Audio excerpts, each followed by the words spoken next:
The Arrangement. In the county archives, I found the diary of an 18-year-old maid named Eleonora Vance. Her first entry gushes about the kind eyes of her new master at Blackwood Manor. Her final entry is just a frantic scribble that tears the paper. This is the story of what happened in between and why the house itself has never forgotten. The Blackwood Manor has a reputation in our town. I need to provide some very brief context so the rest of the story makes sense. Even now, decades after the last light was extinguished within its walls, people speak its name in hushed tones. It doesn't stand on a hill like some Gothic cliché. It squats at the end of a long oak-lined drive, a hulking mass of gray stone and darkened glass that seems to absorb the sunlight rather than reflect it. I'm a local historian, and I've spent years collecting the fragments of its story, piecing together the whispers and warnings into a coherent, chilling narrative. The story always begins in the same place, with a girl named Eleonora Vance, or Nora, as she preferred to be called. This was in the early 20s, a time of dizzying wealth for some and grinding poverty for others. You have to understand the economic reality of that era. The Gilded Age had created fortunes that were almost incomprehensible, while families like Nora's were trapped in a cycle of subsistence farming, one bad harvest away from utter destitution. At 18, she possessed a quiet, fragile beauty and a sense of duty that far outweighed her years. Her family's small plot of land was failing, and the prospect of winter was a terrifying one. So, when the position of a live-in maid at Blackwood Manor was offered, it was seen as nothing short of a miracle. The Blackwoods were a dynasty built on steel and shadow, presided over by Mr. Alistair Blackwood, a man whose portrait hung in the town hall but whose presence was rarely felt outside the iron gates of his estate. I found Nora's diary once, tucked away in the county archives. Her first entry about the manor is filled with a breathless, naive optimism. You might be wondering how a poor girl from that time would even know how to write. But basic literacy was a point of pride for her family, a small victory against their circumstances. She described the sheer scale of the place, the marble floors so polished they reflected the vaulted ceilings like a dark lake, the heavy velvet curtains that muffled the outside world, the labyrinth of corridors where the silence was a physical presence. She was given a small, plain room in the attic with a single dormer window that overlooked the sprawling, neglected gardens. To her, coming from a two-room farmhouse, it was a palace. She wrote of Mrs. Blackwood's cool, detached instructions, of the two sons, Julian and Marcus, who barely acknowledged her existence, and of Mr. Alistair Blackwood himself. Her first description of him is brief. "He has the kindest eyes I've ever seen." It's a sentence that chills me to the bone every time I read it, knowing what was to come. She was a lamb, and she had just been delivered to the slaughterhouse, utterly convinced it was a sanctuary. The illusion of safety is the most dangerous trap of all, and Blackwood Manor was a masterclass in its construction. The first few weeks were a blur of routine. Nora learned the geography of the house, the specific way Mrs. Blackwood liked her tea brewed with a splash of milk and no sugar, the precise time to draw the heavy velvet curtains in the grand parlor, 4 p.m. sharp, just as the afternoon sun began to cast long shadows across the floor. The work was demanding, but Nora was diligent. It was the mundane baseline, the quiet before the storm. Yet, beneath the surface of domestic order, a sense of unease began to root take. My expertise is in the slow creep of dread, and Nora's diary chronicles it perfectly. It didn't start with a scream, but with a gaze that lingered a second too long. Alistair Blackwood began to materialize in the corridors she was cleaning, his expensive leather-soled shoes silent on the thick Persian rugs. He would appear with a pleasant smile, asking if she needed anything, his voice a low, paternal rumble that seemed to vibrate in her chest. But his eyes, the ones she had once called kind, would track her movements with an unnerving intensity. In her diary, she began to rationalize it. "Mr. Blackwood is a very attentive master," she wrote one night. "He takes an interest in the running of his home. I told myself not to be paranoid." This is the classic language of a person trying to convince themselves that the monster in the room is just a shadow, a trick of the light. She was trying to preserve the illusion of safety because the alternative was too terrifying to contemplate. The anomalies became more specific, more tangible. A hand on her shoulder as she polished the silver, meant to seem supportive, but feeling heavy and possessive. The warmth of his skin seeping through the thin fabric of her uniform.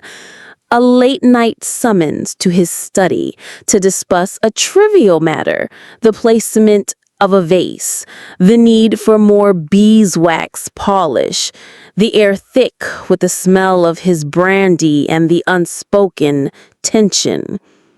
He would ask her about her family, her dreams, his questions weaving a web of intimacy she was too young and too polite to refuse. It was a classic grooming technique, isolating the target by creating a false sense of special significance.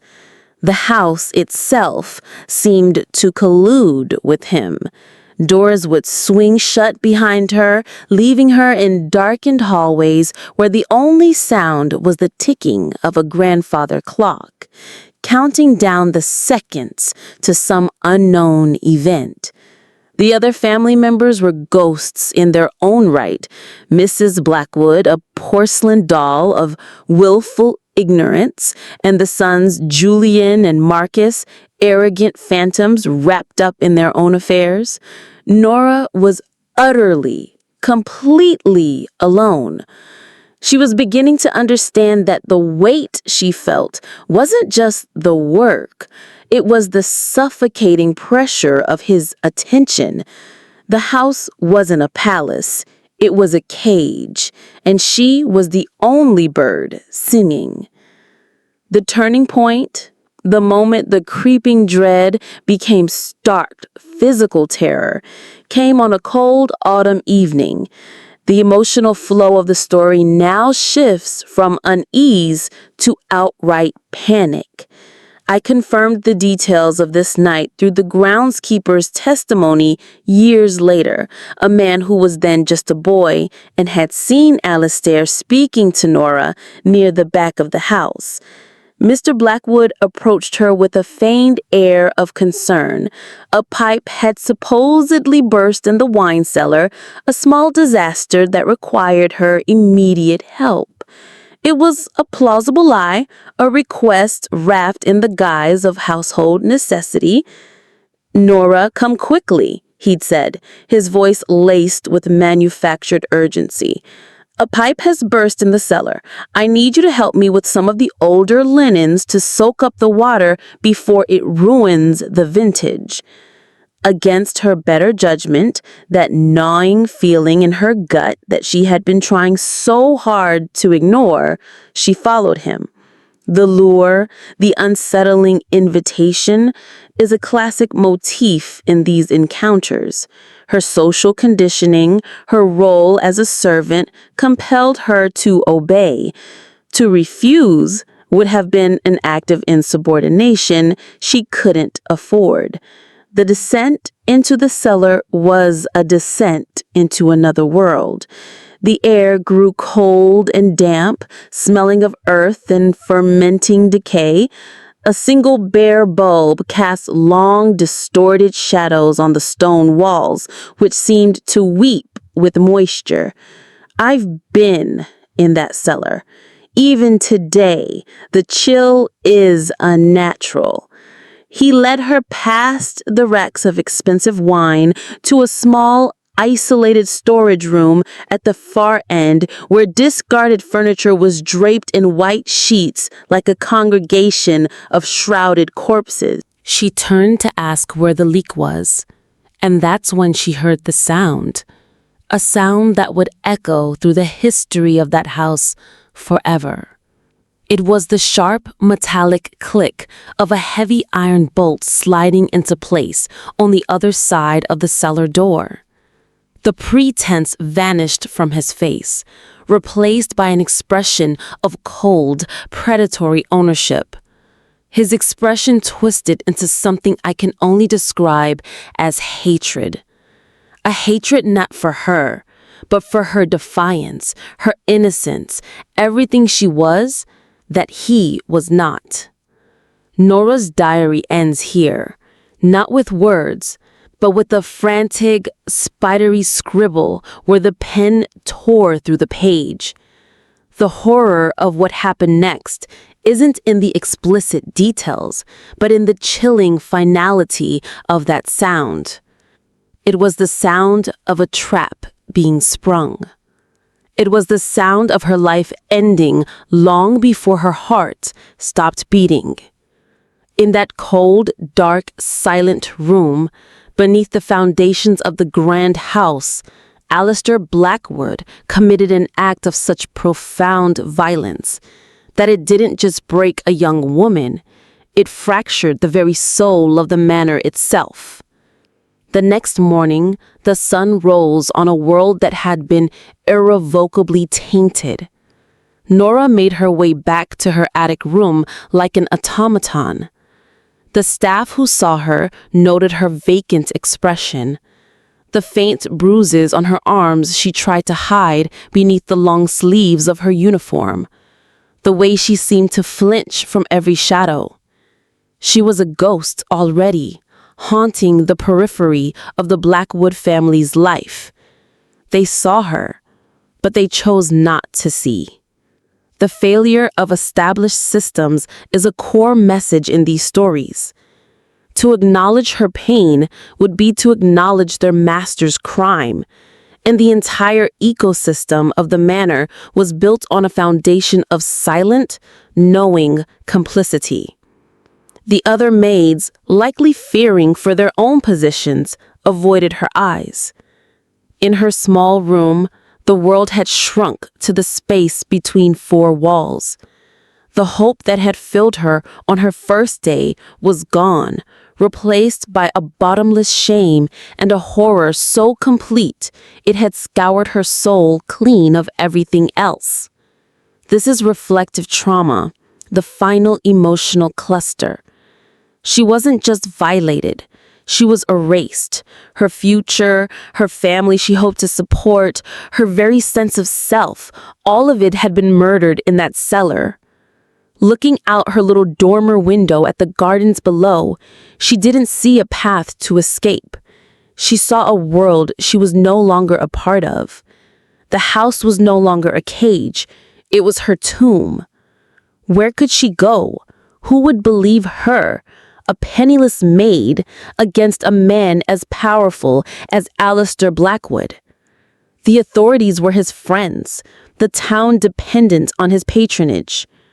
Her decision was not born of a single moment of passion, but of the cold, clear, and utterly desolate logic of a trapped soul. There was no escape. There was no justice. There was only the endless, echoing silence of her own private hell. The next morning, a housemaid sent to fetch her found the attic door locked from the inside. When they finally forced it open, they found Nora. She had used the simple linen belt from her uniform, hanging it from a thick wooden beam that ran across the ceiling. The act was as quiet and unobtrusive as she had been in life. The Blackwood family's reaction was one of cold, logistical annoyance, an inconvenience, a problem to be managed.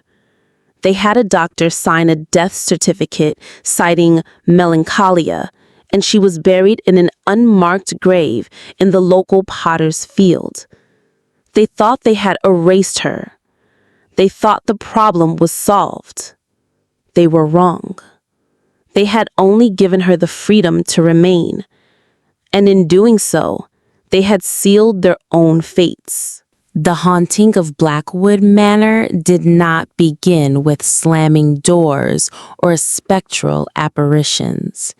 It began, as true dread often does, with a whisper, an auditory harbinger. It was a slow, creeping violation of the senses, a poison seeping into the foundations of their sanity. The first to experience it was Alistair Blackwood. A few nights after Nora's quiet burial, he was in his study poring over stock market ledgers. That's when he heard it, the faint, unmistakable sound of a woman weeping, seeming to come from the walls themselves. He dismissed it, of course. The wind, the old house settling. He told himself not to be paranoid. Then came the scent, a faint aroma of lavender. The cheap bar soap the manor provided for its staff would suddenly fill his master bedroom at night. He would search for the source, but there was none. It was the scent of her, an olfactory ghost he couldn't banish. Soon it was more than just sounds and smells. He would catch a glimpse of movement at the edge of his vision, a flash of a maid's simple dark uniform disappearing around a corner. He would turn, his heart pounding in his chest, only to find an empty, silent corridor. My gut told me this was just the beginning. The phenomena were tailored to each member of the family, preying on their specific guilt. Mrs. Blackwood, who had prided herself on her pristine, orderly home, began finding single, long, dark hairs, Nora's hair, on her clean, white pillow in the morning. She would furiously choose the linens, but the next day, another would appear. It was a subtle, maddening intrusion into her domain of control.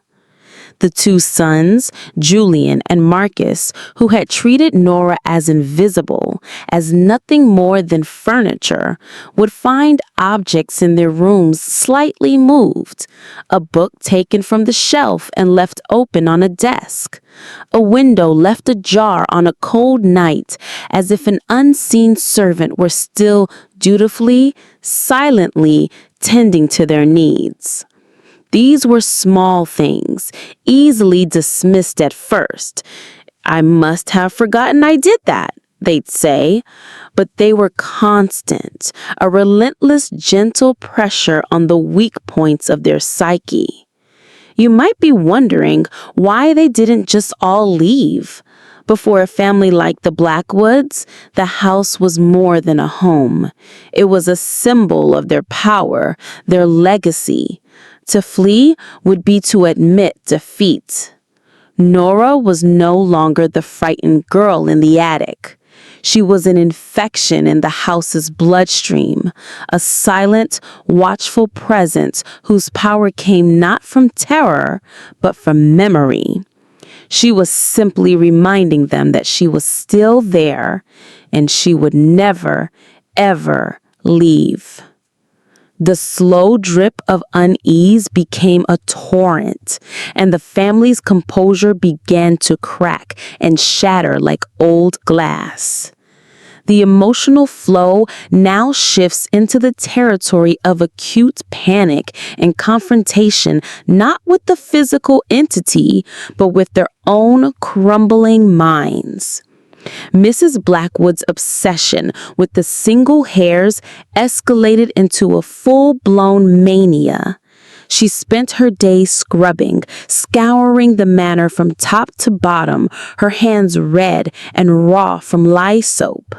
She believed the house was contaminated, sullied by a stain she could never wash away.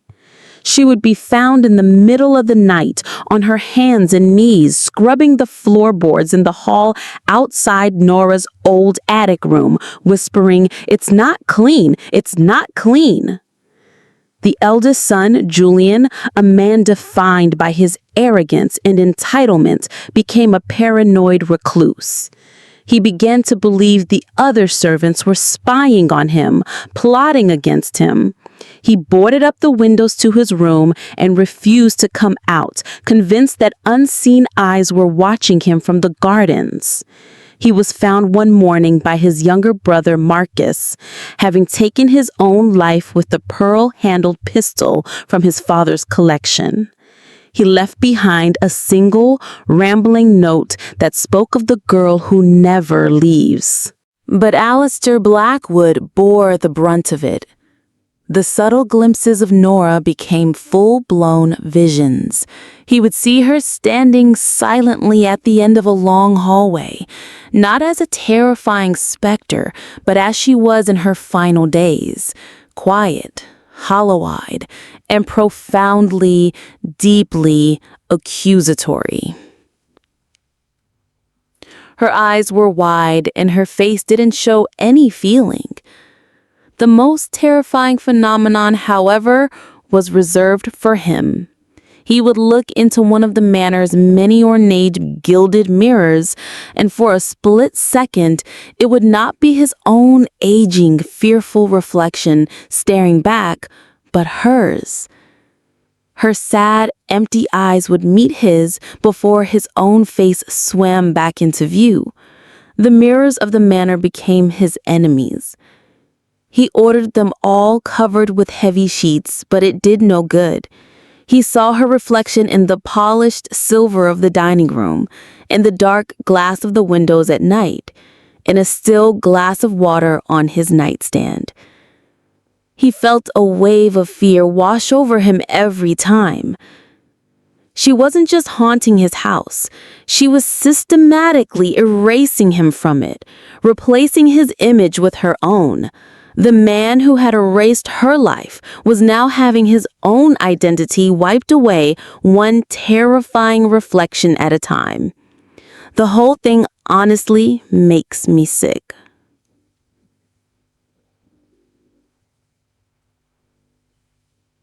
The final act of the Blackwood tragedy was not a crescendo of chaos, but a descent into a terrible final silence.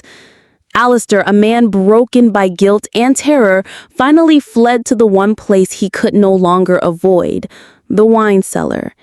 He wasn't driven there by some ghostly force pushing him down the stairs, but by the relentless internal haunting of his own memory, a memory that now wore Nora's face. He was compelled to return to the scene of his crime, a psychological pilgrimage to the source of his damnation. The staff found him days later. He had returned to the small, damp storage room where his crime had been committed. He had taken his own life with a length of rope, ending his torment in the very spot it began.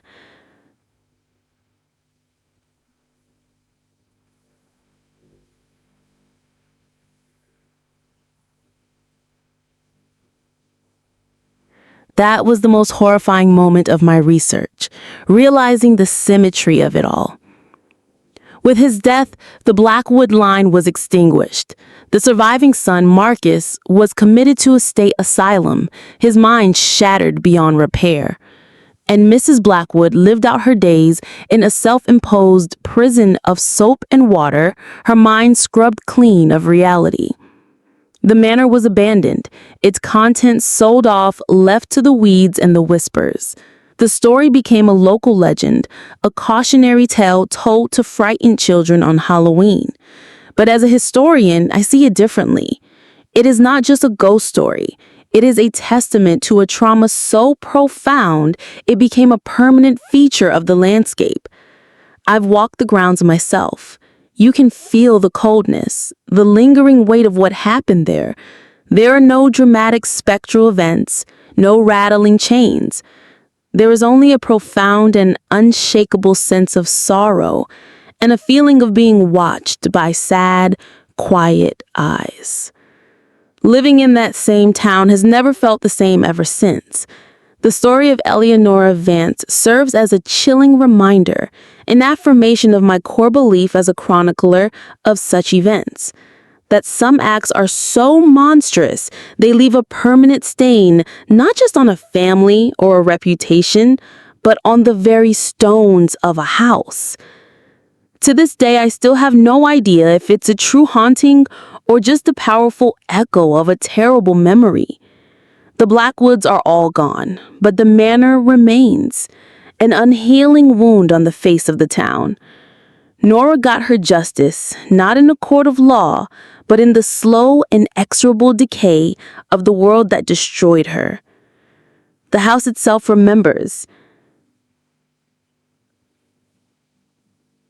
Manor is a haunting reminder that the deepest horrors aren't always supernatural, but are born from the darkest parts of human nature. If this story stuck with you, don't forget to subscribe to Horror Story and hit the notification bell so you don't miss our next descent into lingering dread. Until next time, be careful what whispers you listen to in the dark.